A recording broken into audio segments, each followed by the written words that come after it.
In November of 2021, Canelo Alvarez was at the peak of both his popularity and physical powers when he capped off his run to the undisputed super middleweight title with his 11th round knockout victory against Caleb Plant.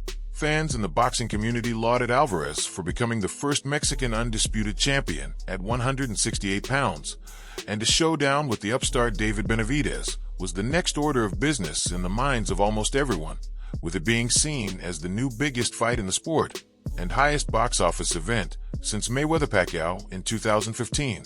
It was at that point that something happened in the career of the pound-for-pound biggest attraction in the sport. In the eyes of many, it became the moment he became more businessman than competitor. There was a wide perception that he ran north to the 175-pound weight class and to the ill-fated bout with the elite light heavyweight champion Dimitri Bivol. After the loss, he then dropped back down to 168 and faced Triple G in their rubber match, and his last fight, with Edgar Berlanga, while entertaining, wasn't the one fans were asking for. In addition, Alvarez was stripped of his IBF title for failing to defend against his mandatory challenger, William Scull. That left Scull to fight Vladimir Shishkin, then ranked number 2 by the IBF, for a belt the New Jersey-based sanctioning organization took from a champion who'd paid hundreds of thousands of dollars to the IBF in sanctioning fees from the time Alvarez won its super middleweight title against Plant in that November 2021 bout. Scull beat Shishkin by unanimous decision in a closely contested 12-round bout in October. The victory headlined a card staged by Scull's promoter, Agon Sports, which won a purse bid that paid their fighter a small fraction for facing Shishkin compared to what he'll earn in May. Scull is set to make 7 figures for challenging for Alvarez's WBA, WBC, and WBO belts on Cinco De Mayo weekend at Anbi Arena in Riyadh, Saudi Arabia. Purses for Alvarez and Scull will be paid by the General Entertainment Authority of Saudi Arabia, which has made an enormous investment in boxing over the past 18 months. According to an article by Keith Idec of Yahoo Sports, the pay-per-view price for a May 3rd main event, widely viewed as a mismatch, will be lower than the customary $75 to $85 in the United States as well.